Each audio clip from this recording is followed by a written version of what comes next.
लोकसभा चुनाव में अब ज्यादा वक्त नहीं बचा है। 8 से 10 महीने में ही चुनावों का ऐलान हो जाएगा। ऐसे में राजनीतिक पार्टियों ने अभी से उम्मीदवारों की तलाश शुरू कर दी है। इसके लिए जमीनी स्तर पर सर्वे कराए जा रहे हैं। उम्मीदवारों के साथ ही पार्टी के हालात का अंदाजा लगाया जा रहा है।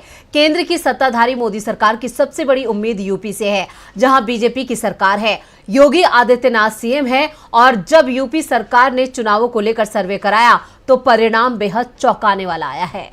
देश में तो बीजेपी की हालत खराब दिखाई दे ही रही है। 6 महीने के अंदर पार्टी के हाथ से 2 राज्यों की सत्ता फिसल चुकी है।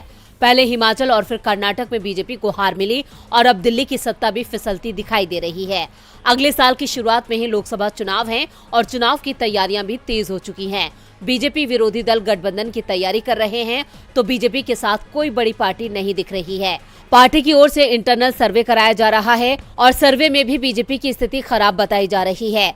ऐसा ही सर्वे योगी सरकार ने भी कराया, लेकिन इस सर्वे ने पार्टी को मुसीबत में डाल दिया है। यूपी में बीजेपी इस बार 80 सीटों का टारगेट लेकर चल रही है, लेकिन सर्वे में 2 दर्जन से ज्यादा सीटों पर विपक्ष को मजबूत बताया जा रहा है। कई सीटों पर कांटे की टक्कर बताई जा रही है, जहां फैसला किसी के पक्ष में भी जा सकता है।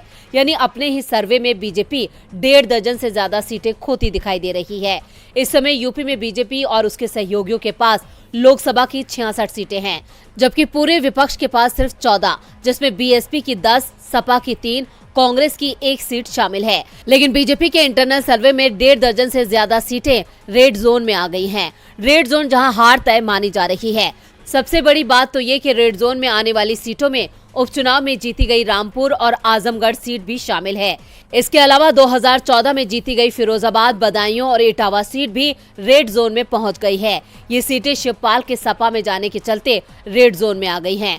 पार्टी के इंटरनल सर्वे में जिन सीटों पर हार तय मानी जा रही है उनमें पश्चिमी उत्तर प्रदेश की मुरादाबाद, संभल, रामपुर, नगीना, बिजनौर के अलावा बदायूं, फिरोजाबाद, इटावा और मैनपुरी सीट शामिल है। वहीं पूर्वी यूपी की आजमगढ़, घोसी, लालगंज, गाजीपुर, जौनपुर, श्रावस्ती, रायबरेली और अंबेडकर नगर सीटें रेड जोन में आ रही हैं। इसके अलावा 1.5 दर्जन सीटें ऐसी भी बताई जा रही हैं जहां मुकाबला काफी करीबी माना जा रहा है। यानी साफ दिख रहा है कि अपने ही सर्वे में बीजेपी कई सीटों पर हारती दिख रही है।